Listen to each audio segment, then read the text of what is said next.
Good afternoon, everyone, and welcome to the Baldrige Foundation's Institute for Performance Excellence webinar, Process Intelligence, the Key to Building High-Functioning Leaders. We believe you will enjoy today's webinar that will examine one of the most relevant topics and key drivers for categories 1 and 5 of the Baldrige criteria for performance excellence. Before we get started today, I want to take a moment and recognize all of our great sponsors and special thanks to the members of the Mac Baldrige Society who serve as the trustees for performance excellence. And here's today's agenda. Our guest is Shane Yount, President and CEO of Competitive Solutions. Following his presentation, we will take questions from the audience and have a few closing remarks. So now I'm going to turn it over to Shane to get us started. Shane? Al, thank you so much. I am delighted to be here with the Baldrige community. You know, we have a great partnership with y'all's organization, Al, and I'm delighted to bring a message to you and your membership this afternoon. So welcome, everyone. Thank you so much for spending some time with me this afternoon. You know, I recognize, because this is certainly going to be a theme of our conversation today, that we are all busy, right? And to devote 60 minutes or however much time you have this afternoon to listen to this message, I hope you will be validated that it was a good decision, and then I hope it will give you some reflection moments as we walk through this message together, and then most importantly, as you reflect on the message after the webinar. So again, I am delighted to be here, and let me just jump right in to the message this afternoon. And so as we think about the conversation we want to have today, a little bit about kind of who I am and our firm. And so I've been at this 30 plus years, founded the company in 1991. I'm actually coming to you this afternoon from Raleigh, North Carolina. That's our headquarters. I have an office in Atlanta as well. And we really specialize as a firm in the message I want to bring you today. And it's a message around people, processes, and performance, and what's really driving that in your respective organization. Now, having been in this space for 30 plus years, I get the opportunity to work with some amazing organizations. And we actually have some of these folks on the webinar this afternoon. So to my friends that I know, welcome.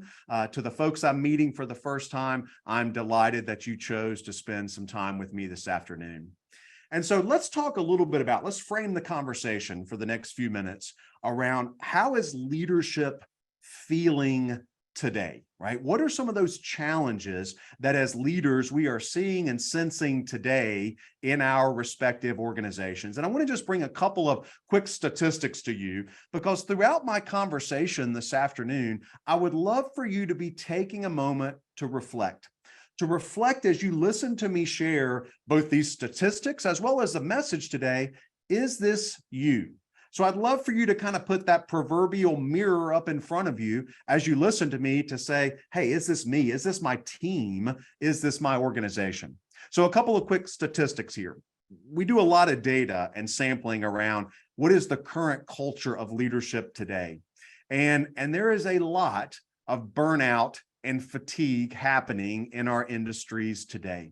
In fact, I would even pull this statistic out real quickly. 60% of leaders reported feeling worn up and used out. Like, you know, just how is this feeling to us? And 44% of those feeling that worn out and used up, planning to make a move, right?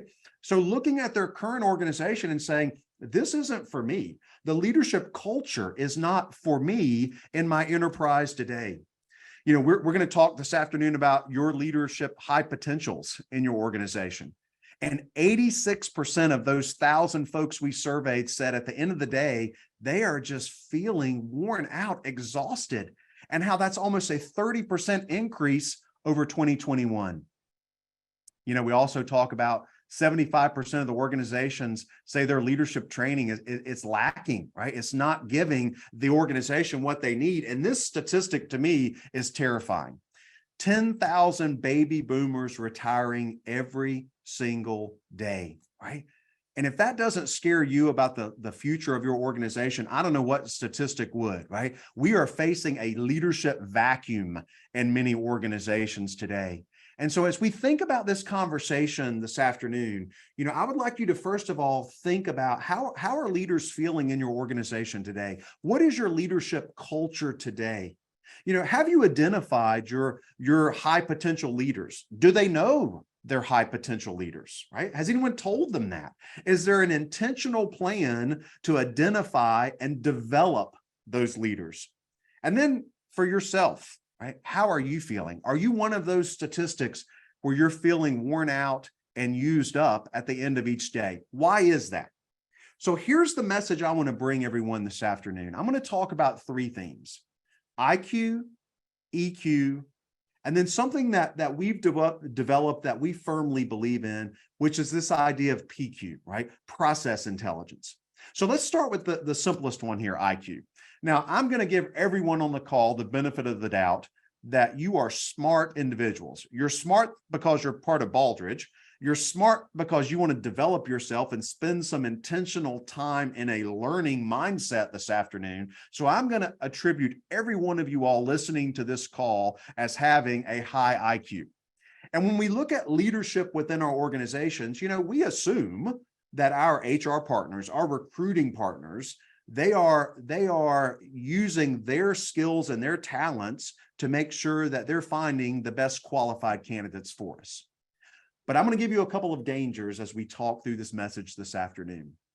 If we are leaning heavily into IQ as a leadership attribute, one of the dangers that we've seen in the last 30 plus years is that sometimes we find ourselves saying, well, you're the best technician.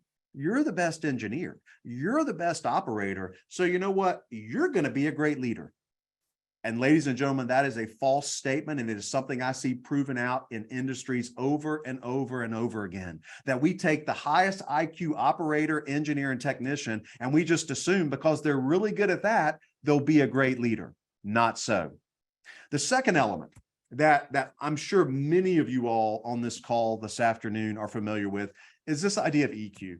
Our emotional intelligence, and we certainly don't have enough time this afternoon to unpack all of this, but I would simply say to you, developing your EQ is not a book you read. It's not a course you attend.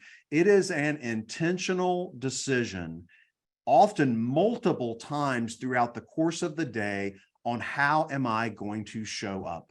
Let me say that again. It is an intentional decision multiple times throughout the course of your day where you ask yourself, when I'm walking in a meeting, when I'm walking in a one-on-one, when I'm attending a Zoom call or a virtual format, how am I going to show up? Because if we don't pause and ask that question, we're never going to build the muscle memory of EQ for us as leaders. But I want to pause here for a second because here's something that I want to suggest to you. There are many organizations that lean heavily into IQ, lean heavily into EQ, and the danger in that is it can create this leadership fatigue that I illustrated earlier. It can create personality dependence. Now you might be saying, well, Shane, how does that happen, right? How can, certainly IQ and EQ, those are good things. Why are you saying they're dangers to the organization around creating a culture of dependency and creating leadership fatigue? Well, here's where I need you to pull up that proverbial mirror, because I'm going to ask you a couple of questions. And I'm going to start with just a real simple one, right? What's powering performance in your organization today? What's driving in your team, in your enterprise, at your installation, in your factory, in your customer support center, in your hospital, right? What's driving focus, urgency, and accountability today?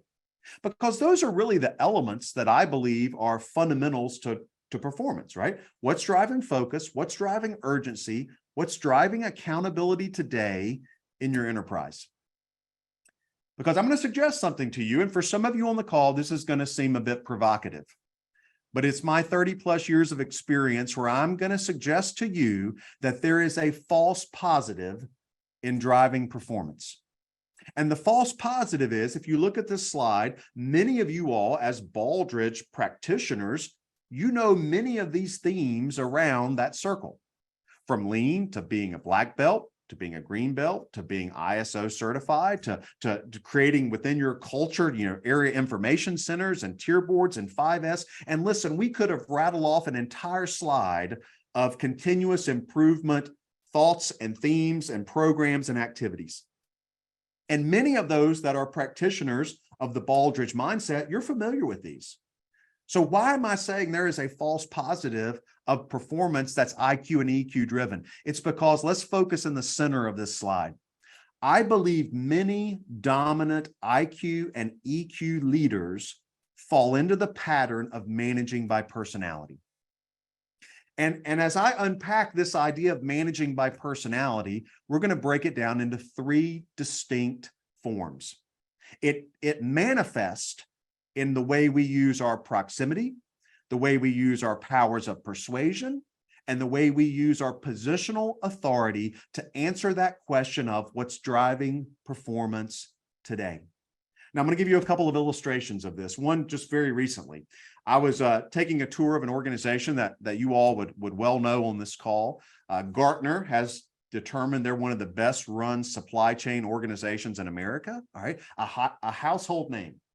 And I remember going into this organization and the very first visit I had, we spent time with their master black belt, who's head of their OpEx organization. And he walked myself and my team through this whole brief on all the tools they were using and all the things they were doing to create a culture of continuous improvement. And as I walked through this factory, listen, they had every cool thing you could imagine. Big digitization practitioners. They had tier meetings. They had flat screen monitors rolling minute by minute data. I mean, it was a very, very impressive visual organization. But one of the things I like to do, and I would encourage you all listening to me on this call today to do, you could do it as soon as we finish the webinar, is to ask people a very simple question. Here's the question. Are we winning or losing? Are we winning or losing in this team, as an enterprise, at this installation, right? I think that question illuminates what type of leadership culture you have within your enterprise. And so in this organization I was visiting that I just alluded to, we're taking a tour. I'm out on a packaging line. There were probably 40 operators on this packaging line. And as one of them was stepping off the line to go to break, I said, hey, real quick question. Let me introduce myself. On your packaging line right now, are you winning or losing? Now, listen, you would think this would be an easy question to answer based on the notoriety and the tools and the systems this organization was advocating, right? There was an andon light at the end of this packaging line. And for those familiar with that technology, it's just a very simple process where there is a red light and a green light. And if maintenance is on the line, that light is red. If the line is running as scheduled with no downtime, that light's green. That operator could have looked at that light and said, Shane, that light's red. That means maintenance is on our line right now. We may not meet our execution, our delivery metric. So I'd say we're losing. Look, that's a great answer, right? That is using the technology that is in place there to illustrate a real answer for that operator. That operator could have said to me, hey, Shane, in our tier meeting this morning, we heard someone got hurt in the warehouse yesterday. If anybody leaves work different than the way they came in, then I'd say we lost. Look, those are great answers. I would love answers like that. Here was actually his answer to my question. He said, well, our supervisor hasn't been out on the floor all week, so we must be winning. Now just listen to that for a second. All the tools, all the digitization, bright, shiny objects, all the infrastructure of Lean and Six Sigma and yellow belts and green belts, and yet the answer to that question had nothing to do with system and process. It had everything to do with the proximity of that supervisor to that packaging team. And the reality of that packaging operator was when that supervisor is not there, they believe everything is great. And when that supervisor shows up, there's a problem. Ladies and gentlemen, we have to make sure that we are not letting our IQ and our EQ be manifested through our proximity as a key driver of performance, because we can't be everywhere, ladies and gentlemen. In fact, I would ask you to really think about how much time you spend with your team. And I think you would quickly find in our Gantt chart of where we spend that time, it's probably very little.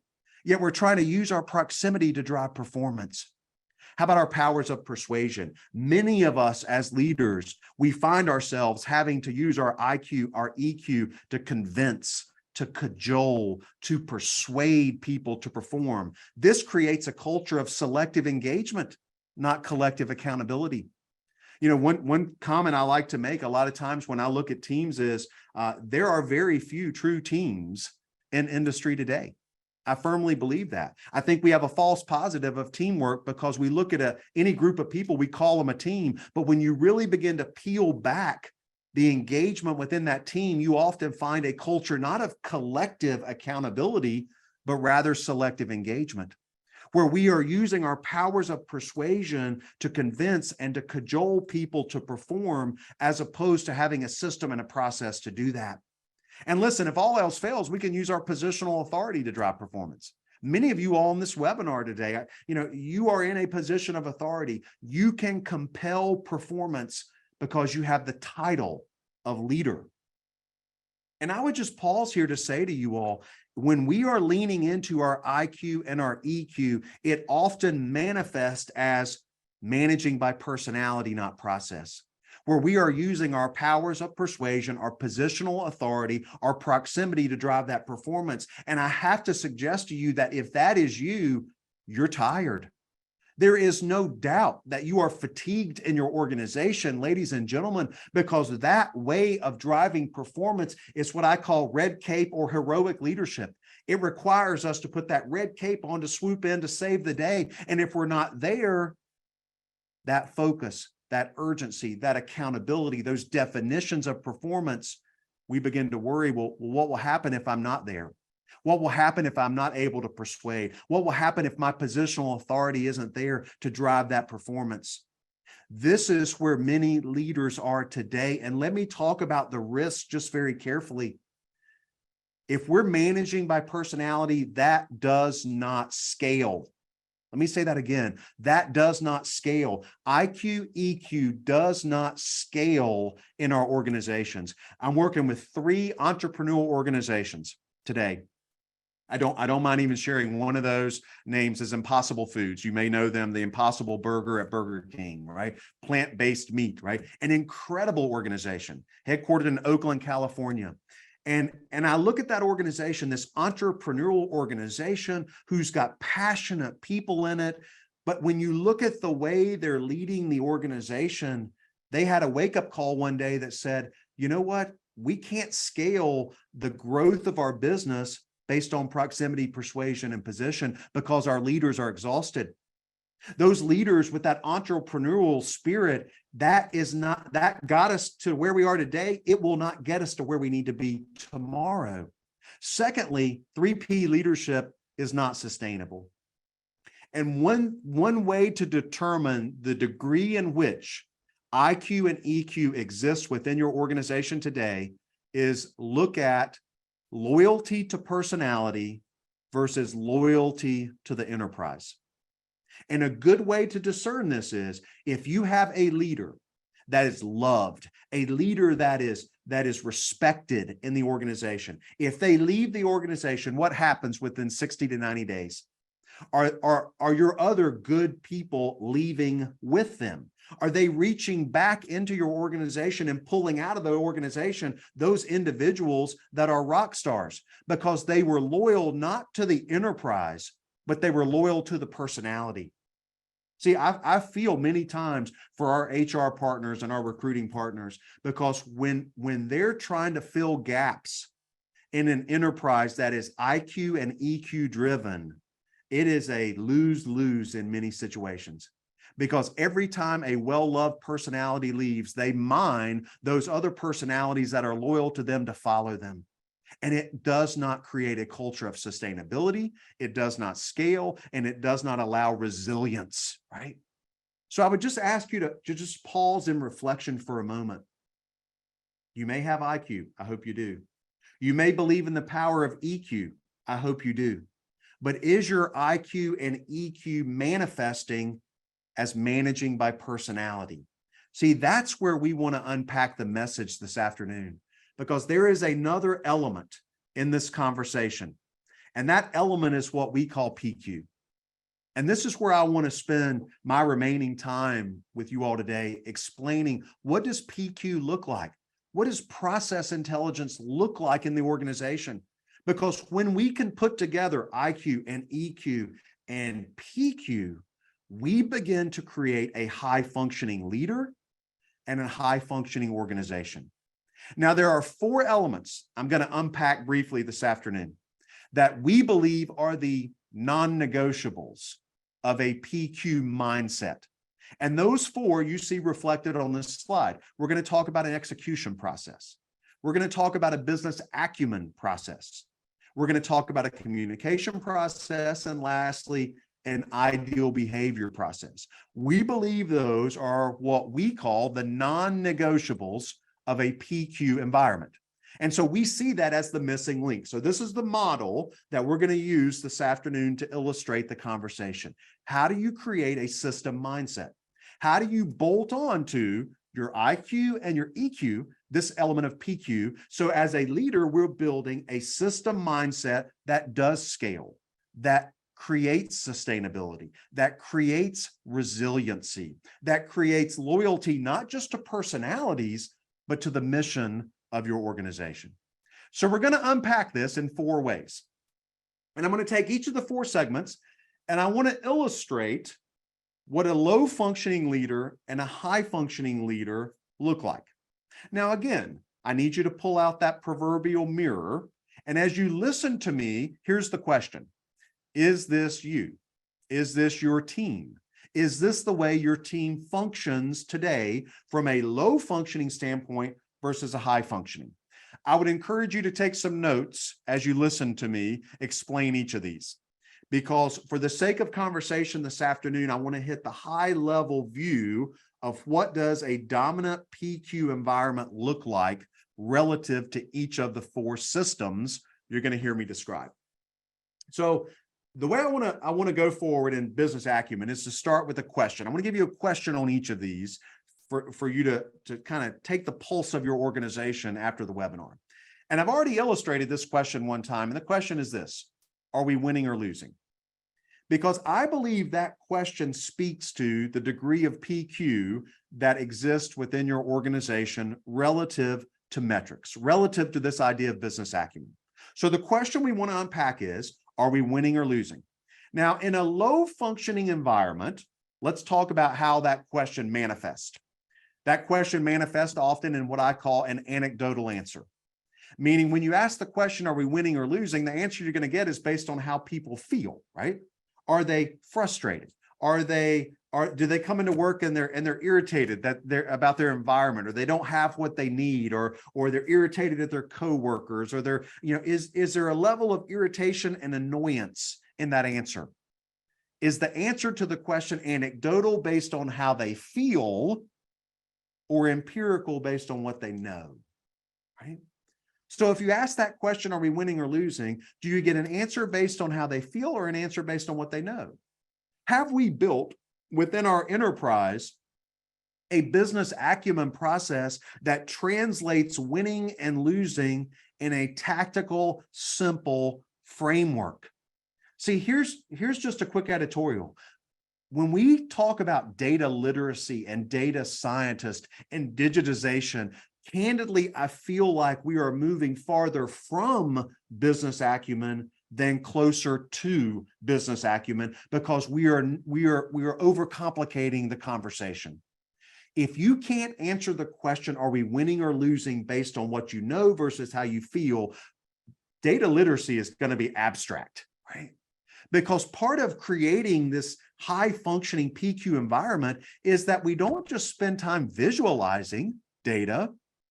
And I would suggest to you that today in industry, 80% of the effort is spent around visualization, and 20% of the effort is spent around actual utilization.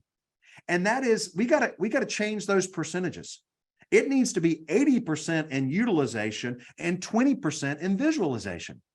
Because too often we're spending too much time generating charts and graphs and wallpaper, and not enough time having the candid and crucial conversations around what does this data mean. I was in an organization, just a quick anecdote, just recently, where candidly, I thought they had a really good tier one process. And for those on the webinar, tier one is kind of the shop floor conversation that we feel needs to happen every single day, where that tier one and that team and their leader, they need to come together every day for just a few minutes to answer that question. Are we winning or losing? What are we going to work on today? Are we crewed effectively? Are we working safe? I mean, it is a very just crisp, concrete conversation that defines winning and losing. And this organization, you know, they bought into digitization. And listen, I'm not against digitization, but we can't digitize a dumpster. And too often we are digitizing all the data that's in a dumpster, and it's just junk in, junk out. And so this organization said, well, we believe in digitization. We're going to digitize this tier one meeting. And they went from a board where people were literally walking up to this board with a red marker or a green marker, and they were having a robust conversation about winning and losing, to this easy button, right?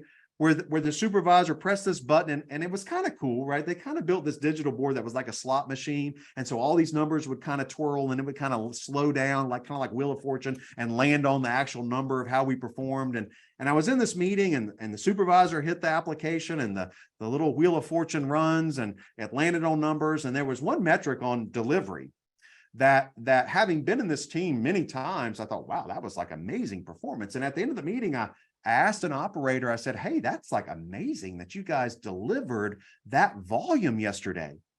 And the operator said, you know, that number's not right. You know, we've told IT for the last 6 weeks that number's not right, and they can't fix it. And so the little Wheel of Fortune thing just runs, and we know it's wrong, and hopefully they'll fix it soon.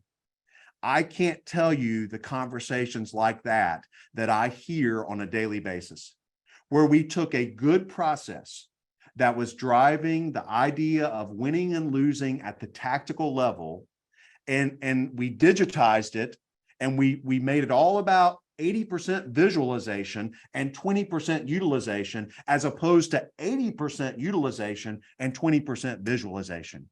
Because if you're spending 80% of the time building charts and graphs, make no mistake about it, you're building thermometers, not thermostats. And I love this metaphor, right? If you take nothing else that I say away this afternoon, in a PQ environment, they do not accept thermometers. Now, real quick, what's the difference here, right? A thermometer, we know what that is, right? I mean, during COVID, the sales of thermometers, most have ever been made, right? I have 2 sons. My youngest son wasn't feeling well recently. My wife got his thermometer, took his temperature, had a little bit of a fever, right? That thermometer is not going to treat symptoms. It's not going to make him feel better. It's not going to do anything other than give you a passive report. See, we've got to look at our PQ environment and ask ourselves, do our metrics feel like thermometers or thermostats? Do they feel like a passive report, i.e. thermometer, or are we treating them like thermostats? Because a thermostat to me is an active positioning device. A thermostat to me is, I was in a hotel this week, right? As soon as I checked in the hotel, I go immediately to the wall to the thermostat. And when I checked into this room, the temperature in the room was 74 degrees, right? That's a little too warm for me. If all that room had in there was a thermometer that said it was 74 degrees, it was going to be a long evening. Fortunately, that thermostat allowed me to see the current state and to do something about it. How are you treating your metrics in your organization? Because if you're building a culture of anecdotal answers to are we winning or losing, if we're building 80% of our time is spent in visualization, you're creating thermometers, which will then lead, last point, in the meeting, to what we call storytelling. Now, think about a meeting you've been in recently where maybe you had a dashboard, maybe you had a scorecard, maybe you had metrics. In that meeting, what did the conversation look like? Was it explanation or execution? Because I was in a team just this week where I walked in, this is a C-suite team, walked into the meeting, the CFO brought in the dashboard for the week. I thought, well, this is going to be a good meeting. The metrics were color-coded red and green. There was no yellow, which I don't like yellow, right? Are we winning or losing? I thought this is going to be a great meeting. And they started walking through the red items. I thought, good, all right, we don't need to spend time on the green. All right, let's talk about the red. And with each red item, They told a great story. Here's what happened. Here's when it happened. Here's where it happened. Here's who it happened to. Here's how it happened. And then they went to the next red metric and they told another great story. Ladies and gentlemen, if your metrics are driving storytelling, you're in a low functioning environment. You have IQ, EQ, you don't have PQ. A PQ environment says our business acumen process is empirical. So when I ask the question, are we winning or losing? I get an answer based on what people know, not what they feel. That I spend 80% of my time not in visualization, but in utilization. And utilization takes three forms. Utilization is we use metrics to onboard people. Welcome to the team. Here's what's important. You need to know these things, right? I'm going to say more on onboarding at the end of the message today. Utilization is we use the metrics to facilitate the meeting. If you're walking into a meeting and there's no scorecard in there that's setting the tone for that meeting, setting the degree of affirmation in that meeting, setting the degree of execution required from that meeting, then you're going to have a meeting that is worthless, right? Utilization takes three forms: educate, facilitate, and motivate. So we're looking at those metrics. And here's one other point I just give you that not many businesses are good at. In a high PQ environment, they iterate their metrics every 90 days. Every 90 days, they look at their dashboard, their scorecard, their spreadsheet, and they ask the question, so what? So what? Because if we're not iterating those metrics every 90 days, don't be surprised if you look at your scorecard and your dashboard and it feels like a thermometer and it leads to storytelling because we're not keeping current with the conditions of the business. That's what a dominant PQ environment does. Let's talk about the second one real quickly, right? So when we talk about this idea of PQ relative to execution, a couple of themes here: low functioning, high functioning. Execution is not about how you feel, it's what you do. So I gave you the question a second ago, are we winning or losing? Here's the question I want you to write down relative to a dominant PQ environment. What have you done to move the business forward? It's an interesting question, right? What are you doing? What have you done to move the business forward? See, that assumes question number one, are we winning or losing? That I have an empirical understanding of the metrics that matter. I'm using those metrics in a proper PQ fashion. So then the next logical question in my PQ mindset is, okay, what are you doing now to move the business forward? Now that sounds like a simple question, but let's unpack that for a second. Because too often I see leaders watering down and diminishing what execution and accountability needs to be. What do I mean by that?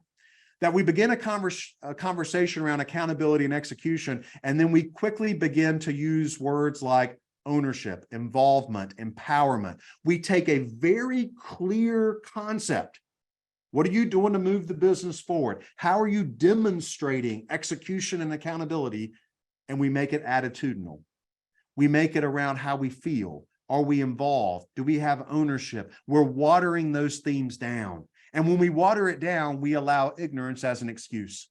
I cannot tell you the number of meetings I go into where they're even trying to use an action list, action log, action register type of concept, but because we haven't built the proper PQ system, people get in there and they say, well, I didn't know I had that action. I didn't know you needed that action today. I didn't know that was exactly what you wanted from that action. Think for just a second how often you hear ignorance as an excuse when you're sitting in a meeting. Because when you hear ignorance as an excuse in that meeting, you're not moving the business forward. The business is moving backwards. And so we've got to build, as a dominant PQ leader, we've got to build an execution process that's visible, that's personal, that's measurable. Now, how do you do that, right? Well, I want to go back to that tool I just mentioned. I'm a very big proponent that just like we need a dashboard or a scorecard to visualize and utilize metrics appropriately, we have to bolt onto that. And I use that language very intentionally. We have to bolt onto that dashboard a very focused and rigorous action item methodology. Now, I stress that because many of us on this call today, we've learned how to run an effective meeting. We've had that training, some of us multiple times, right? And in that training of how to run an effective meeting, we learn, well, you got to have an agenda. You got to have different roles in the meeting. You got to have ground rules. You got to have an action list. And the mistake I think many organizations make is they relegate the action list, action register, as a meeting device, not an accountability system.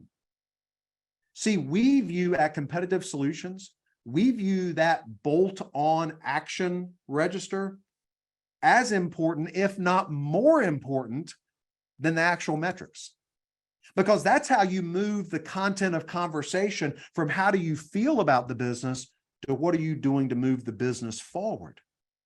And that requires some real discipline and definition around how that action register is going to be used. For instance, we do not walk in a meeting and try to renegotiate due dates at the time they're due or after they're due. That we agree as a dominant PQ leader to build a system of use around how we're going to use that action register. So it's not just a meeting device, but it allows me that visible, personal, measurable way that I can look at performance. Because while I don't have time to show you a chart on this, let me give you just a thought, right?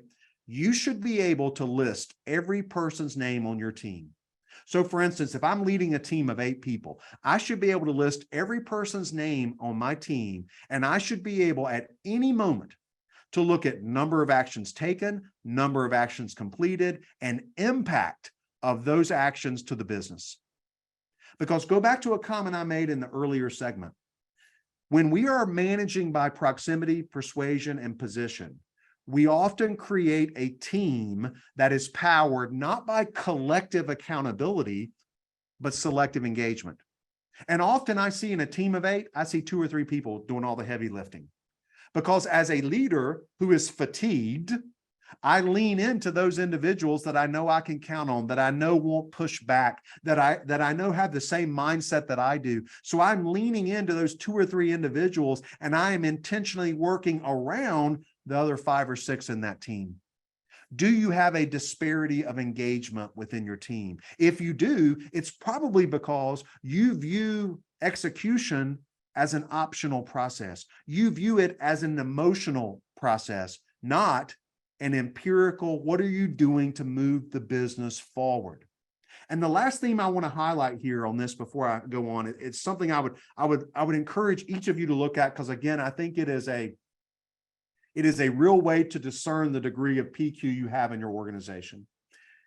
Follow a tier process. And if you don't have tier meetings in your organization, follow your weekly staff meeting just for a couple of weeks or days. And here's what I think you'll see. I was out west in an organization, and they have a daily tier process. So every team comes together every day for a few minutes. I walked in this meeting on Monday, and there was probably 15 people in the room. And it was a really good meeting, right? There was good energy, there was good conversation, there was good focus, there was good data. I walked out of that meeting on Monday, and I thought that seems like a really good team. I went back to the same meeting on Tuesday morning at 7:30 in the morning, and some themes began to emerge. The same people that talked on Monday were the same people that talked on Tuesday. The same people that didn't talk on Monday were the same people that didn't talk on Tuesday.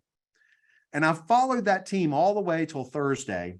And on Thursday, I met with the leader of that team, and I said, here's an interesting observation. You got 15 people in the room. Of those 15 people, 12 never said a word.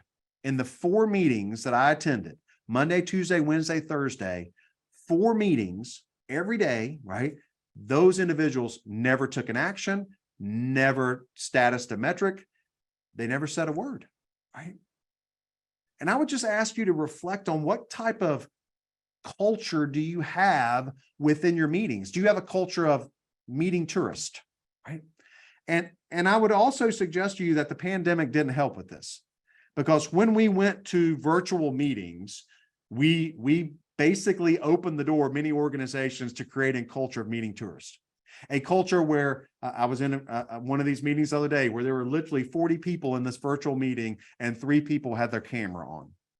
So 37 people no camera on, no person on the other end of that conversation. And I like to say, we don't allow people to hide under conference room tables when we're in a meeting together. Why do we allow people in a virtual setting to not have cameras on? And I know that's the provocative position in a lot of organizations, but if you want to create a culture of execution, it starts with setting the conditions so that when people come into that execution PQ mindset, there is no ambiguity of what's expected of them, right? I've got two other themes I just want to touch on with you all this afternoon. And the third one is this idea of a PQ communication system. Again, thinking about that rhythm of communication within your organization. And here's the question. I always want to tee this up with a question. Think about your meetings. Are the meetings you're having today, are they moving the business forward? Do you wake up in the morning and you look at your outlook for the day and you see all the meetings that you're programmed into for that day? And do you say to yourself, how am I going to get any work done? Right? I mean, that's a common theme, right? Because those meetings are not the enabler of our business. We view them as in addition to our business. Or do you look at those meetings and say, these meetings enable me to move the business forward? This is a place I believe we have tremendous opportunity to build PQ mindset. And it starts with looking at your communication process and asking yourself the question, do the meetings we have today, do they move the business forward? Are they set up from a process standpoint to move the business forward? Now, here's a very interesting thing I'd love for you to think about. I was actually down in Huntsville, Alabama this week. And I was at Redstone Arsenal. So I was with a bunch of very senior commanders within the Army. And I'm talking about their communication process. And one of the things I said to them was, hey, you guys are with me for 2 days. And do you think your team is having your weekly staff meeting while you're here with me for these 2 days? And literally to a person, they're like, oh, absolutely. They're having that meeting, right? They know they have to have that meeting. So the last day I said, hey, I want you to see if they actually had the meeting. Do you know that 3/4 of the people in that room came back and said our team canceled the meeting because as the leader, I wasn't there?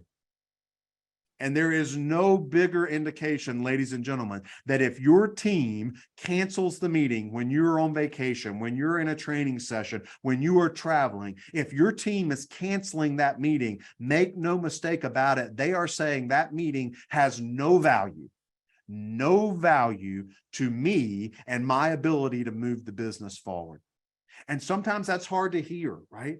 But that's where we see proximity, persuasion, and position manifesting. It manifests itself so often in meetings where the meeting isn't set up as a system, but rather it's set up as a personality-driven framework and format. So I would just ask you to think about, from a PQ standpoint, are you advertising or are you communicating? Do you view meetings as an in addition to the work or the enabler of the work? Because we believe in a high functioning environment, you should be able to run your business in 6 hours a meeting a week or less. Now, and that's not a typo, right? 6 hours a week in meetings or less. When you build a good PQ process, we believe that is absolutely a potential for you. And when we can start giving people their time back, there is no greater change accelerator than giving people their time back. Did this meeting move our business forward? It's an interesting question I would encourage you to ask. Final few slides here so I can allow time for conversation. So if you look at the model here, I want to illustrate that the way I believe the most important element of the conversation we can have this afternoon is this idea of what is the behaviors. And I wanted to illustrate it in the model, not as a fourth and equal element or piece of the pie, but rather, kind of what's holding it all together. And I want to talk for just a second about onboarding. I often say the two most important days in our careers are our first day and our last day. And over 30 plus years, I am amazed how often organizations jack up both those days, how bad they are, right? How bad we do onboarding and how bad we do exiting, retiring and voluntary and involuntary, how bad we do both of those. Ladies and gentlemen, the two most important days of our career are our first day and our last day. And so what are we doing in our organizations to create the proper PQ behavioral process? Because when a new person comes in the team, if we're not sitting down with them saying, welcome to the team, here are my expectations of you. Here are the ideal behaviors that we believe you must live up to be successful in this enterprise. And are those ideal behaviors documented in a business process handbook?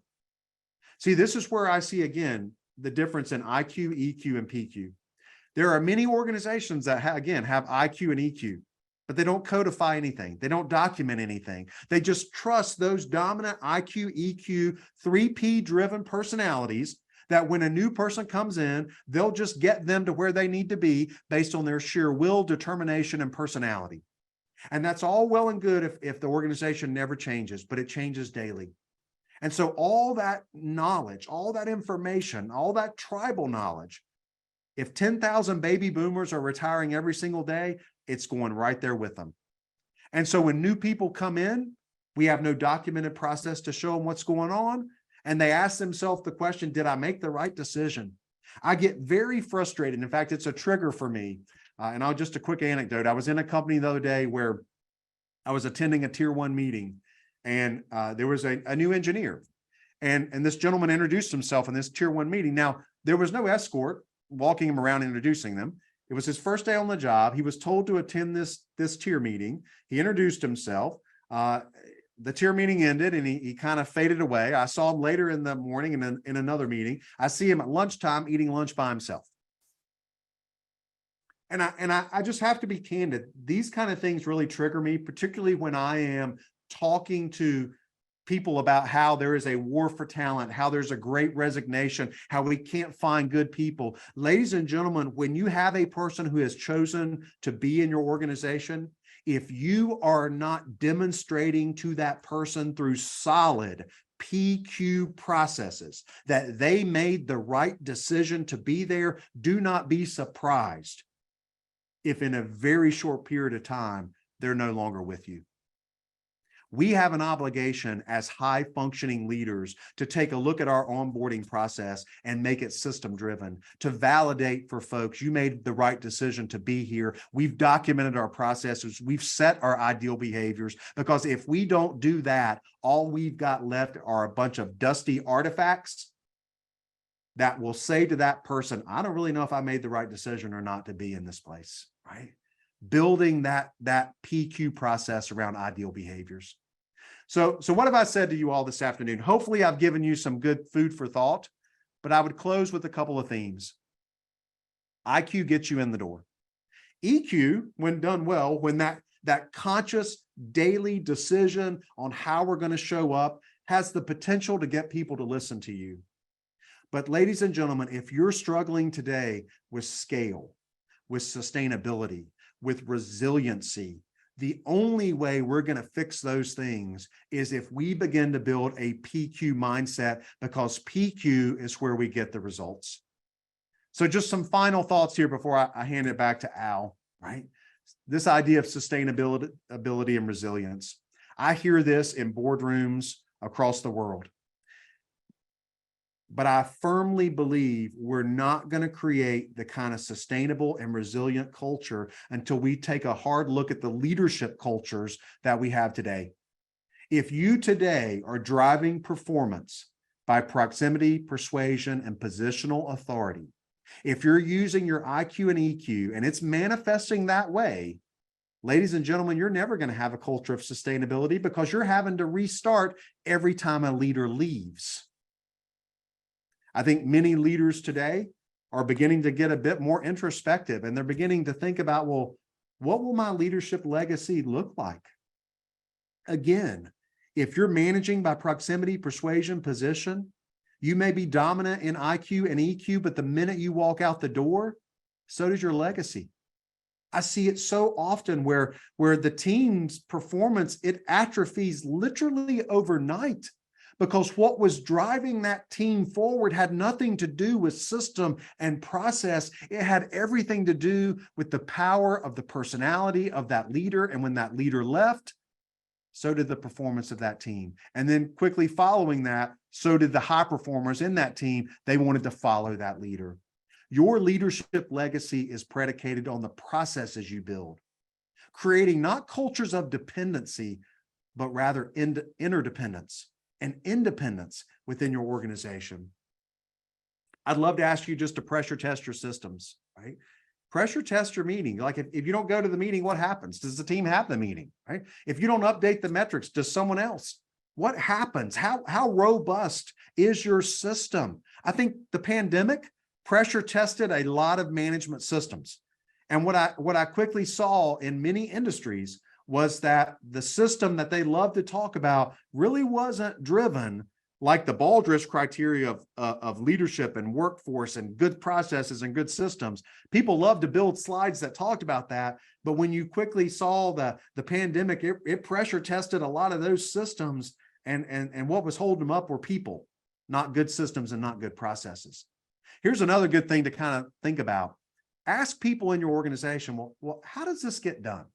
How do you do your work? If their answer starts with "it depends," you don't have a process, right? You simply don't have a process if the answer to that question begins with "it depends." I'll close with this. High functioning leaders recognize you got to have all three. You got to have IQ. You got to ask yourself how I'm going to show up in every single scenario. That's EQ. But the very best leaders, ladies and gentlemen, that I work with, that my firm gets to work with, they recognize my leadership legacy will be built in how I understand and build and codify and sustain this idea of PQ, because that's what drives resilience and sustainability. I want to close with just this. This is just a very quick webinar this afternoon, but you may be wanting to hear more and know more about this topic and these themes. I would encourage you, ladies and gentlemen, we're doing an event on November 7th in Atlanta. And the cool part about this is, while I'm going to be talking some at this event, we're actually going to be bringing some practitioners to this event. I mentioned Impossible Foods a minute ago. To hear their story, it is one where they really said, hey, we've built something great, but what got us here is not going to get us there. And so the executive vice president of the supply chain of Impossible Foods is going to be sharing their story of PQ. We're also going to have Alcon. You may not know Alcon. Alcon is the world's largest vision care organization, headquartered in Fort Worth, Texas, installations all over the world. And they're going to talk about what they're doing to build a culture of IQ, EQ, and PQ. We would love to have you in this event. And if you're interested in that, just scan that QR code there and we'll get you some more information. The last thing I would say before I hand it back to my Baldrige friends is I would love to connect with you. So please reach out to me, questions, comments, thoughts, your stories. I love to hear what leaders are doing across the world with their IQ, their EQ, and most importantly, how they're building a culture of PQ, because that's what's going to separate low functioning and high functioning organizations. Al, I'm going to hand it back to you for some closing comments and any questions folks may have. Again, thank you all so much for spending this time with me, and I would love to continue the conversation. Shane, what a great presentation. We got a number of questions here, and I just want to tell everybody up front, and I'll remind you again that if we don't get to your question, we will get the questions to Shane, and Shane will get back with you via email. But our first question here that we'd like to hear an answer from, Shane, is IQ and EQ can and do get results, but what are the risks? Yeah, the risk is you create a culture of dependency, not accountability. And I can't stress this enough, right? If there are leaders, right, that can use their IQ and EQ, those things drive performance. We all probably have in our database of experiences in the workplace, leaders who were pretty masterful at IQ and EQ. But the result of that is, number one, it creates a culture of dependency. Number two, it does not scale. And I think that is a question facing a lot of organizations today. As we ask people to do more with less, we got to know how to scale. And you can't, a personality can't work more than a certain number of hours a day, but I see too many leaders adding more and more and more to their plates and then skewing that work-life balance. And the last thing I would say to that question is, you can't sustain it because it's only as good as the leaders that are in that moment, right? And if those leaders leave, if the makeup of that team changes, we're back to the drawing board again. Great. Our next question is, which of the 4 elements of PQ is the most important, if there is one, and why? I would have to say, Al, it's the business acumen process, because for us, all roads lead back to our understanding of data. And I'll just go back to that question of, are we winning or losing? It sounds like the most elementary question, but when you ask that question, I think it reveals, do we have an understanding of metrics? Do we know what our pillars of priority are? Do we know what our compelling business case is, right? And I think we've got to, as an organization, build the right utilization systems, because too often we're spending I go back, 80% of the time visualizing data, 20% of the time utilizing it. We've got to reverse that. It's got to be 80% in the educate, facilitate, and motivate. Because if I can answer that question empirically, what metrics matter? Why do they matter? What's my input? How do I move the business forward? That begins to us to be the most important element of building a robust PQ environment. It's that business acumen process. Thanks for those great answers, Shane. And again, thank you for such an engaging and informative discussion today. As a reminder for everyone, the Foundation's Institute for Performance Excellence has more than 400 training and professional development certification opportunities offered online and at your own pace. This month, we are showcasing our leadership certification courses, very applicable to today's discussion. And you can visit the Institute website at baldrigeinstitute.org/education to learn more and to register. Thank you again, everybody, for attending today's webinar. As a reminder, a recorded version of today's webinar and the slides will be available on the Foundation's website early next week. And once again, thanks to all of our sponsors, especially members of the Mac Baldrige Society, who are the trustees for the Institute for Performance Excellence. It is their generous support that makes this presentations like today's possible. Thank you. Please be safe out there and have a great day, everyone. Thanks again, Shane. Thank you, Al. Take care.